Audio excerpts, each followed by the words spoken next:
Hey, how you doing? Today we're going to be using a Nuwave Duet pressure cooker to make lemon thyme honey roasted chicken. And it's going to be so easy that you won't believe it. So you ready? Let's get into this. Okay, for this recipe we're going to need a whole chicken, obviously, some hot water, a little bit of honey, lemon juice, some avocado oil, minced garlic, sea salt, some ground black pepper, some whole peppercorns, and some fresh thyme sprigs. If you'd like to make this recipe, all the ingredients and measurements are down in the description of the video, along with the calorie count, the protein, the carbs, and the fat. Alright, for this first part, we're going to take a small bowl. We're going to throw in our lemon juice, our salt. We're going to take our honey and pour our hot water straight into that. And then I'll just take a small spoon and mix this up really quick. That's going to make this honey a little easier to deal with and get out of this container. Once you got that loosened up, just dump the whole thing into the bowl.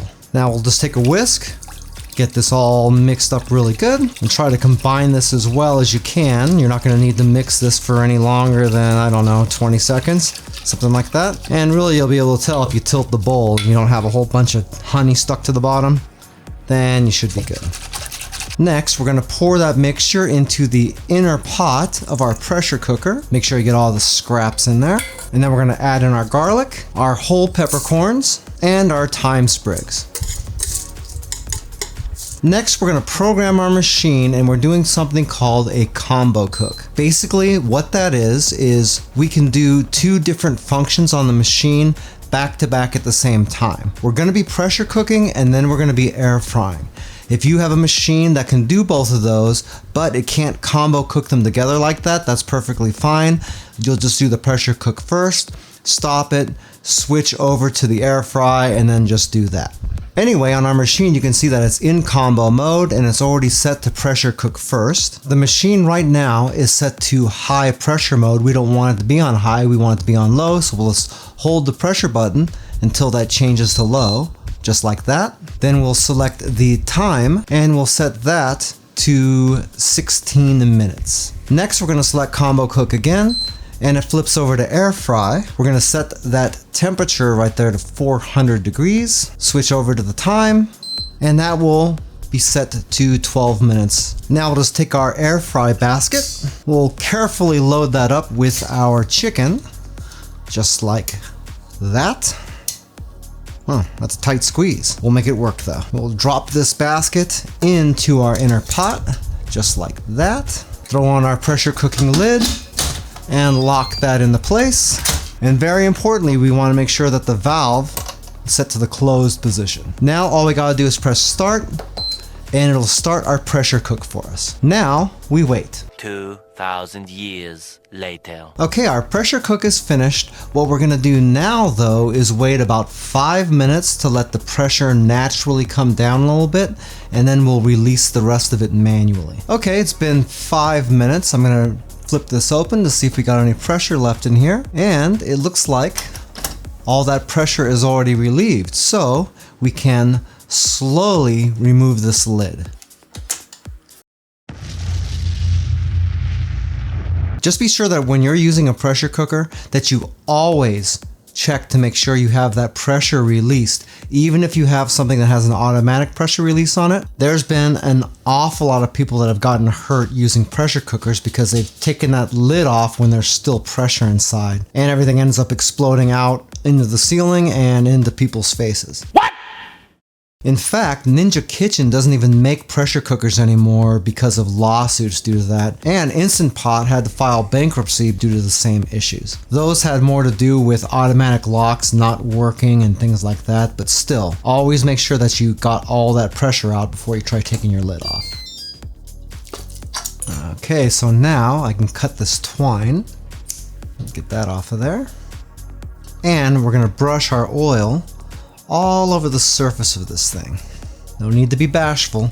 If you don't have this oiled up, you're not going to get crispy skin. So use all the oil that you got here. Now we'll take some salt and pepper. I'm going to season this guy up. You don't have to use all the salt and pepper that we got, just as you want. I like a lot of spice, so I'm going to be spicing this thing up. Okay, our machine has a probe, so I am going to use that. And this is going to go into the thickest part of the breast. So we'll just set that right here. And I'm going to plug this into the probe slot. Next, we're going to throw on our air fry lid. We'll start up our second section. And we're going to hold down the probe button right here so we can select the temperature, which we're going to set at 160 degrees. So now we just got to wait again. The machine is going to automatically go to the 400 degrees that we specified earlier, and it's going to air fry for 12 minutes. At that point, we can take the lid off and we'll take a quick peek to see how dark the chicken is. We may or may not want to air fry it a little bit longer. It just sort of depends on how crispy you want the top. Hey, by the way, if this is your first time here and you want to learn some cool new recipes, get some great cooking tips and tricks and all sorts of other kitchen related things, then start now by subscribing to the channel and clicking the notification bell so you never miss a thing. Okay, the internal temperature's reached 160. Let's take a peek at this. Woo, that's looking good. And, ooh, it's nice and crunchy too. Wow, can you hear that? Anyway, we can remove the probe, and we'll also take this basket out. Set that right on the side here for a moment. Now it's a matter of trying to get this out of this basket. Max size on this basket's about 5 pounds, and this is a little bit beyond that, so this will be interesting. There we go. All right, now we can just give this 5 minutes to rest, and we can plate it up.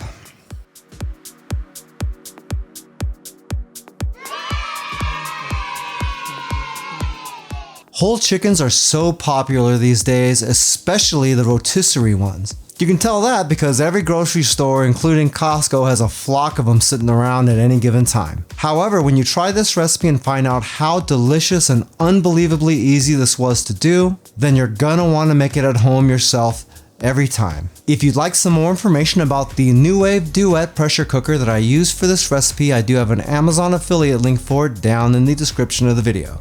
If you buy anything through those links, I do make a small commission, but it doesn't change the price that you pay, 1 cent.